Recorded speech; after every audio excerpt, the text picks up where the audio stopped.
नमस्कार शेतकरी बंधूंनो, स्वागत आहे आपलं कृषी समृद्धीमध्ये. आणि मित्रांनो, आपल्या राज्यातील सर्व शेतकरी बांधवांसाठी एक अतिशय महत्त्वाची अपडेट सध्या समोर येत आहे. आणि खास करून जसं की आपण थंबनेल टायटलवर पाहिलं आहे त्याप्रमाणे आपल्या राज्यामधील पीक कर्जाचा परतफेड म्हणजे की नियमितपणे परतफेड करणाऱ्या शेतकरी बांधवांसाठी ही एक अतिशय महत्त्वाची अपडेट आहे. कारण की आपल्या पीक कर्ज परतफेड करणाऱ्या शेतकऱ्यांना व्याज परतावा देण्याची भूमिका केंद्र आणि राज्य सरकारने घेतल्यामुळे आपल्या शेतकरी बांधवांनी त्यांना मतदान केलेलं आहे. आणि आज ते सत्तेवर आल्यानंतर सुद्धा पीक कर्ज व्याज परतावा न दिल्याने जिल्हा बँक शेतकऱ्यांकडून ते जे काही व्याज आहे ते वसूल करत आहे. आणि महत्त्वाचं म्हणजे की वसूल केलेल्या पीक कर्ज व्याजाचा बिनव्याजी वापर बँक जे आहे ते करत आहे. आणि या प्रश्नाबाबत शेतकरी संघटना आंदोलन करणार असा इशारा शेतकरी संघटनेचे नेते शंकरराव गोंडसे यांनी दिला आहे.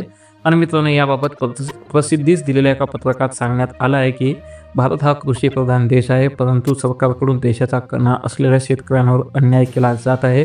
आणि त्यामुळे शेतकऱ्यांमध्ये आत्महत्येचं प्रमाण जे आहे ते वाढलं आहे. आणि पीक कर्ज व्याज वसुली सातारा जिल्हा बँकेकडून झाली, पण व्याज परतावा देताना केंद्र आणि राज्य सरकारने पाठ फिरवली आहे. म्हणजे की जे काही बिनव्याजी कर्ज होतं तर त्या कर्जाचं जे व्याज आहे तर ते बँकेकडून वसूल करण्यात आलेलं आहे, परंतु त्या व्याजाचा जो काही परतावा येतो तो देताना केंद्र आणि राज्य सरकारने सुद्धा पाठ फिरवली आहे.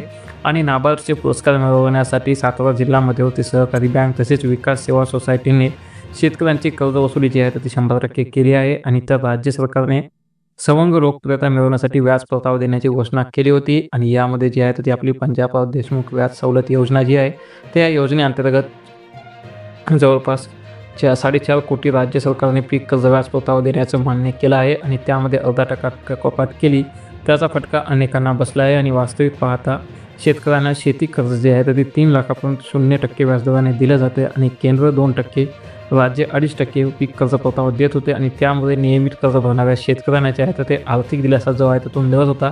परंतु आता मात्र सातारा जिल्हा मध्यवर्ती बँकेने केंद्र व राज्य सरकार पीक कर्ज व्याज परतावा देत नाही तोपर्यंत वसुली केलेल्या रकमेचं व्याज जमा करतानाच धन्यता जी आहे तर ती मांडली आहे. आणि त्यामुळे जिल्ह्यातील अनेक शेतकरी संघटनेच्या नेत्यांसोबत शेतकरी संघटना व किसान मंचने अभ्यासपूर्वक भूमिका मांडली आहे. आणि यामध्ये सातारा जिल्हा मध्यवर्ती बँकेच्या पीक कर्ज वसुलीबाबत भरपूर तक्रारी जे आहेत तर ते आलेल्या आहेत.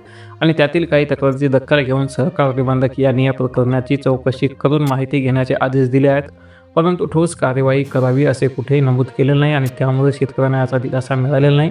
तर सातारा जिल्हा मध्यवर्ती बँकेच्या नफ्यातून शेतकऱ्यांना पीक कर्ज व्याज परतावा मिळाला तर खऱ्या अर्थाने शेतकऱ्यांचं भलं होणार आहे.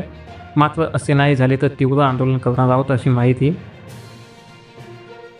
शेतकरी संघटनेचे नेते शंकरराव गोंडसे यांनी दिले आहे. आणि त्यामुळे आपल्या सातारा जिल्हा मध्यवर्ती सहकारी बँकेच्या पीक कर्ज परतफेड करणाऱ्या शेतकऱ्यांसाठी हे दिलासा देणारा अपडेट सध्या समोर आलेला आहे. तर आपले जास्तीत जास्त शेतकरी बांधवांना ही माहिती नक्की शेअर करा. त्यासोबत आपला कुठला जिल्हा आहे, कुठली बँक आहे आणि आपल्या बँकेने सुद्धा पीक कर्जाच्या व्याजाची वसुली केली आहे का, नक्की कमेंटमध्ये सांगा. धन्यवाद.